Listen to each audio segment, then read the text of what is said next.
Welcome back, everyone. Alright, so we went through. We did all the room stuff with the flying beetle. I got a piece of heart and opened the door to the next path. Yay, we did it, everybody. Tom also got a chance to fly. It was terrible. I was wrong. I was so very, very wrong. It's ultimately its biggest problem. This is what I was kind of mentioning to him, like as he was testing it, is that it's just like it's really unresponsive and kind of sluggish. I think I have to get him up here. It's also very limited in its use. Come on. Which, I don't know. In my opinion, one of the things that I've always... Can I move on without that thing? Is that how to do that? I don't think so. We're gonna try. Alright. So one of my biggest problems with any Legend of Zelda item, or item-esque, is its uselessness. Yeah. Like, if you are not a useful item, I don't like you. I always felt like in Legend of Zelda Link to the Past, all the items that were made that you got were exceptionally useful. Nope, I can't cut the trees. Yeah. I felt like all of them had a purpose. Every single one of them, you know, you could use in multiple different scenarios. You didn't necessarily have to use them in their quote-unquote intended scenario. And I believe this is actually a problem that has only come into play with newer game design theory. So, in new game design theory, there is a thought where they want to eliminate emergent behavior in video games. Mm-hmm. Emergent behavior, for those of you who don't know, is where you can do something that was not intended within the scope of the gameplay without it being necessarily a hack or cheating, you know. Right, yeah. You know what? I want to make a very good and an informed commentary on emergent behavior. So give me a moment, everybody. I forget if I can I think I can get like one or two of the eyes going at once. Nope, guess I have to do all three. So I have to find where all three look at me. Hey guys, come on. Look at this neat sword. Just needed that middle one. Open up, you dick.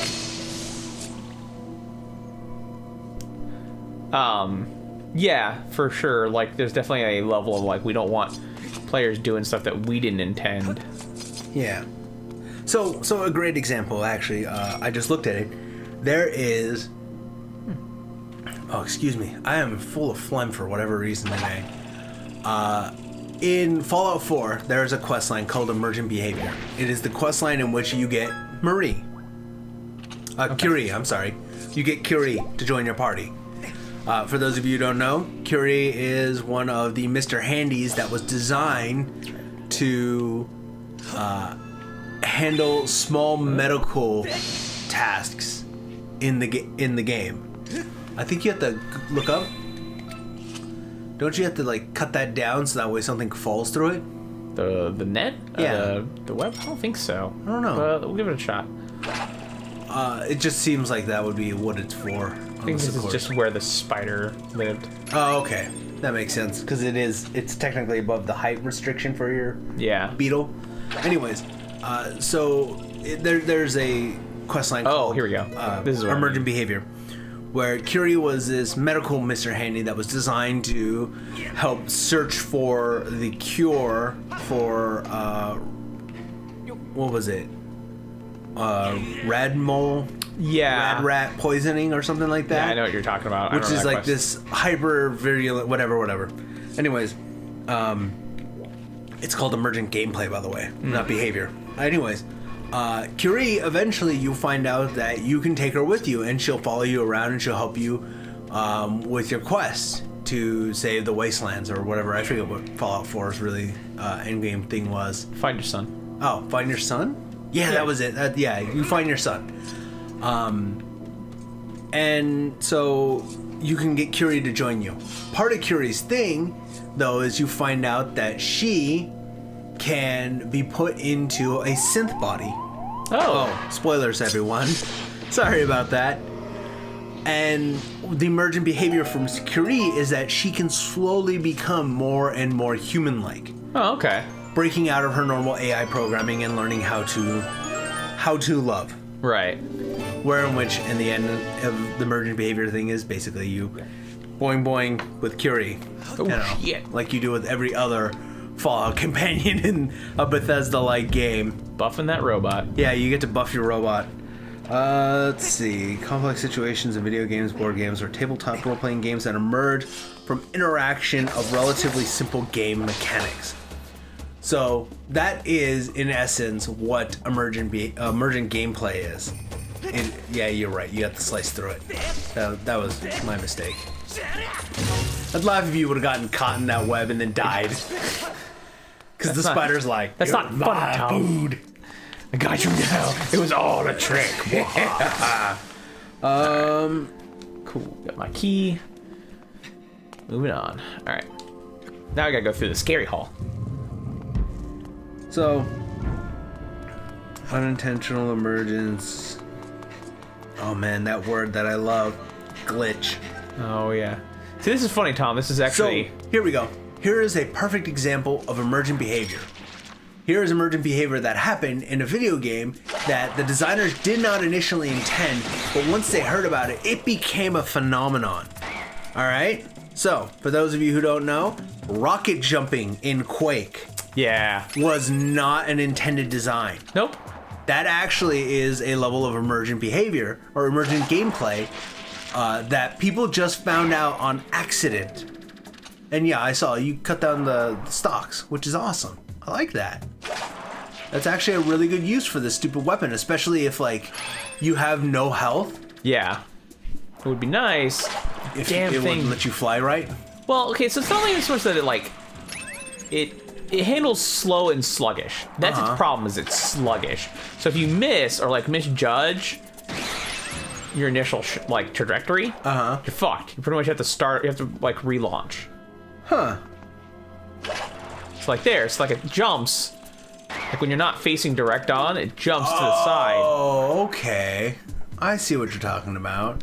And then it's like at that point, like I can aim right at him, but it jumps to the left because it adjusts for like how the player is actually facing. Which is silly because that's not actually where you were aiming. Right. Weird. Another case of emergent gameplay is the reload trick that you can do in Halo 2, where when you're reloading, if you quickly tap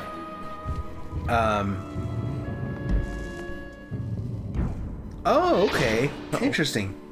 So you melee, and then you quickly reload, and then fire your primary weapon.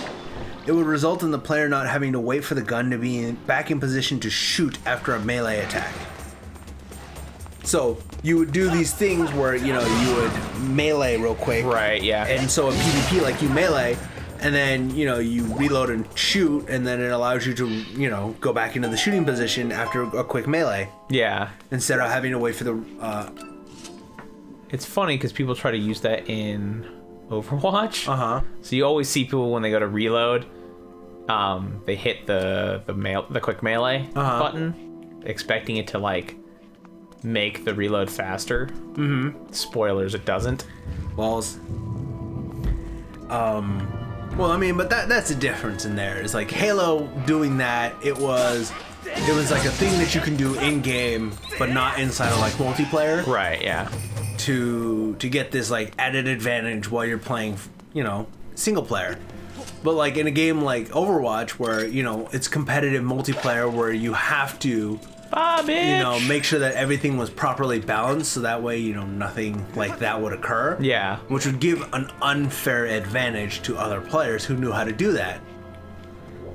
So, things like that were what I love about like emergent behavior inside of video games, because then you can find cool little tricks to do. Like you'd sit there and be like, oh, look at this really cool trick that I can do with Legend of Zelda. Like I use a bomb and I hit myself with it and it makes me invulnerable, and then I fall into the water and then now I'm permanently invulnerable.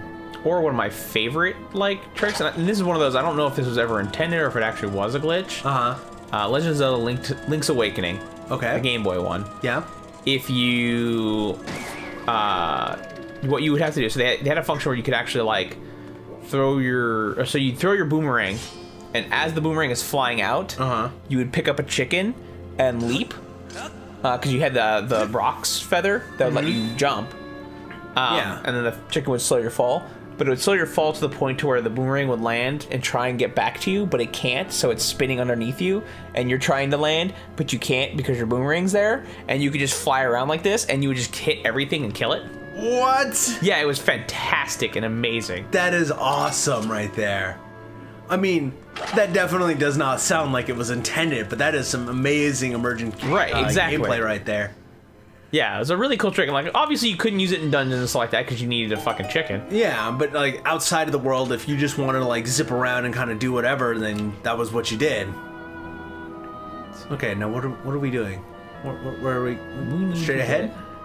We can get over there. Straight ahead then? We go play with the big guy over there? Yeah. Can we shoot him with the buggy? I don't think it does anything. It might stun him, but not long enough to.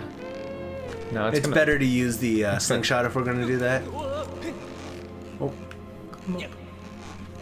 Alright. Oh. With him. Oh god, get up. Shake it while you're down there. I guess my balance is worse than theirs. Yeah.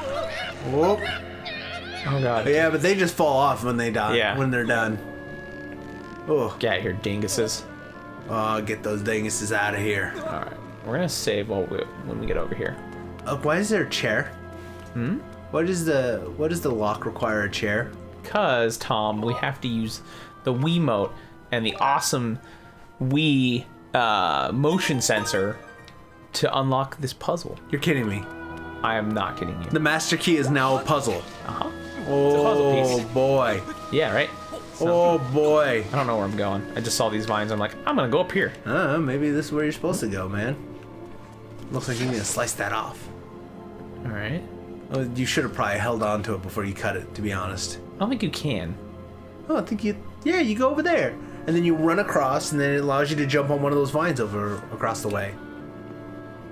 Sure. At least that's what my head map tells me you should do. I thought you were about to die. Me too. I'll be honest. Let's stop. All right. Orient myself.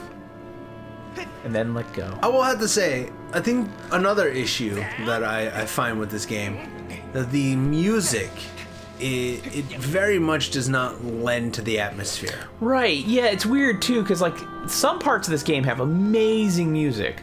Like it has actually, like the mini boss music. Yeah, that skeleton fight. Is like one of my favorite tracks in like any Legend of Zelda. Yeah, that was amazing. But like right now, it's just like this very boring, calm. But here's a question, kind of counter question. Do you recall the music in what the? Well, okay, so if you're gonna ask me if I recall the music from other games during like the different temples, I'm gonna have to say no. Right. Except for maybe a few. You don't actually recall the music in most temples. But that's the difference between thematic music and oh man, I remember this because I had an argument with my sound designers about this. There's thematic music where it's like theme music, like Superman. Right. Yeah, like that. It's a theme song, like something that you remember. You hear that music and you instantly think Superman. Atmospheric, and then there's atmospheric music where it's like it's very dependent upon the atmosphere, and it kind of builds the scene, but it's something you don't remember because it's very droll. Golden carving. Oh, cool. Why does it have circuitry written all over it? Why not? Magic? Okay. I have a feeling like... So, anyways, I'm gonna get on that next time, but for now I'm gonna stick to my topic about audio. So, like, atmospheric music, it's great. I understand its point. Batman is filled, and by Batman I mean Batman Begins, Dark Knight Rises. Yeah, the Batman movies. The Batman trilogy is very atmospheric music. Its music is nothing but like it drives the scene. Mm-hmm. But you don't recall it. You just know that it adds tension. Right. And it oh boy. Oh boy. Needs to go a little bit more to the left. Yeah. Trying. This thing is not easy to wield. Oh, there. I know. Insert. Yay! Yeah, baby. We got it. I'm So- inserted in. It leads itself towards the scene, and it creates this very awesome, tense, in like memorable moment. But you don't recall the music at all. Yeah. And I don't like that for this because the music in that scene made it very boring, very droll. Did you find the Triforce already? Yep. Game's done. Oh, whoa! Hey, buddy. Your sword's glowing. Your sword is gone. What the hell? You want to do the voice or? Sure. Okay. Look who it is. Oh. I thought that tornado I stirred up would have tossed and torn you apart. Yet here you are, not in pieces. Oh. It's Zarbon! What? Not that your life or death has any consequence. It's just the girl that matters now, and I can sense her here, just beyond this door. Yes, we plucked Her Majesty from her perch in the clouds, and now she's ours. There's a door, bro. Oh, but listen to me. I'm being positively uncivil. Allow me to introduce myself. Oh, he's creepy. I am the Demon Lord who presides over this land, and land you look down upon. This world world you call the surface. You may call me Girahim. In truth, I very much prefer to be indulged with my full title, Lord Girahim. But I'm not fussy. Then why do you even bring it up? Because he's a fussy bitch. Oh, Link is mad. He gets so mad. He's so mad. He'll break out the sword. Did you really just draw your sword? Foolish boy. By all rights, the girl should have fallen into our hands already. She was nearly ours when that loathsome servant of the goddess snatched her away. What? Do you have any idea how that made me feel inside? Furious, outraged, sick with anger. This turn of events has left me with a strong appetite for bloodshed.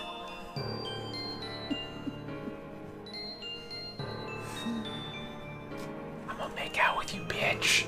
Still, it hardly seems fair being of my position to take all my anger out on you. This is why I promise up front not to murder you. No, I'll just beat you within an inch of your life. What? What? What? Yeah, this guy's fucking weird. Did he just lick the shit out of your neck when he was like... Yeah, he sure as hell did. Oh my god, and he's wearing a leotard. Yep. Ooh. Oh god. Oh. Touchy. No touchy.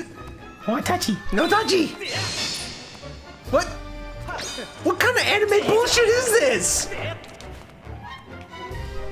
Steve, What? explain what the hell is going on here? Some crazy anime bullshit. Okay, so you have to like jump slash him? Or do you have to like hit him where his hand isn't blocking You have to magically? You have to hit him when his hand is not up. Oh, okay. Oh, this is the worst part. Is he like teleports around. Oh, okay, that makes this a lot easier. Also, I like how Nope. the little like crystal things that like pop up, like the diamond formations. Yeah. They change color when you're successful versus when you're not. Yep. Like they don't appear right now when you miss. Get off. Get off. What happens if you let him sit there and hold your sword? He will eventually fuck your day. He looks like a 90s X-Men character. You know, he kind of does. Like he's got like that X-Men leotard. He does. He looks like a villain Yeah. from the X-Men movies. Like he's Mr. Sinister or something. Yeah, like that's exactly what he looks like. Oh, let's go. Oh, Quite the sword you have here. But as long as you telegraph your attacks like the novice you are, you'll never land a blow. Now he throws my sword at me like the What a D-bag. fucking D-bag. I gotta find it. Oh, it's over there. He's going for it. Oh. He just... Oh. Sword travel online, Steve. Dude, it's hard to tell, like, Oh no, this direction room? in this game. Yeah. Alright, it's right behind Stop. you. Okay. What a D-bag. Like, you would think Fee would have some type of defense mechanism against someone picking up the sword. See, once it appears. See, it's like, it's really difficult because what it wants you to do is go from like over here to swing from like left or right. Like it wants you to trick him, right? This game is not skilled enough. Maybe you could put the sword away and then like whip it out to jump attack him. You can't swing from. Oh, let me do it that time. Oh, come on. Huh. Like Ijatsu him. Yeah, in Jatsu. What?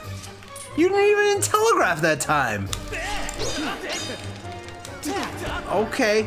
This boss is dumb. Yeah, it's like I get what it wants me to do, but it's just not actually very good about it.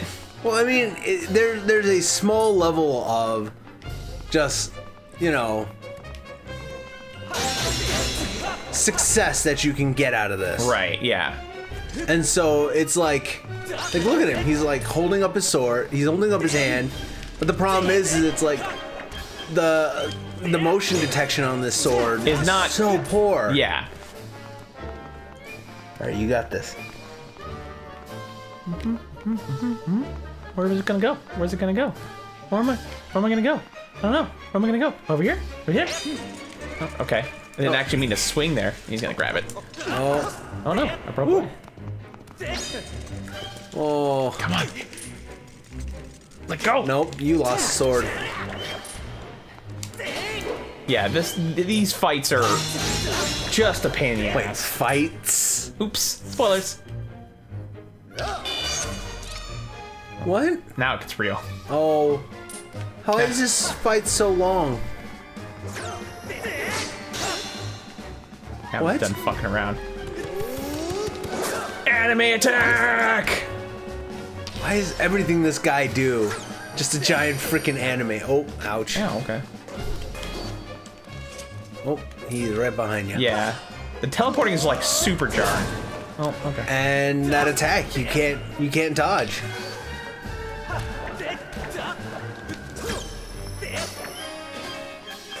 All right. So do you have to hit those back at him? I don't think so. Okay. Ow. Ow. That's my fault. What the hell? He was blocking. He was high block. Again, this is what I was talking about earlier, right? You get into these situations where it's like, you want to swing as fast as you can, because it's like, oh shit, I'm in a fight. You know, I want to swing my blade as though I'm actually in a fight. But you can't, because then you lose the responsiveness, right? You have to swing this fucking thing slow. Yeah, I can understand that. It makes it very hard to. Damn it. Okay. I think you might want to go. I need these hearts. Oh, okay, I didn't actually pick it up. Oh boy, that is Yeah, I don't know what it is about the joystick on the nunchuck, but like super it's- unresponsive. Yeah. Yeah. All right, come This on. guy is creepy to begin with. Also, this fight is dumb. Like, okay, I'm sorry. I shouldn't say dumb. That is a very poor choice of words for this. This fight is very unfair given the technology that you have. Yeah. And it does not feel as epic as they're trying to give you. Right? Like it makes it like they wanted to feel like you're in a sword fight with a dude. Which is cool. But Which is a cool concept. But Yeah. it doesn't actually play out that way. no, it Like- doesn't. But we'll get into that next time. Yeah. Thank you, everybody. We'll see you next time.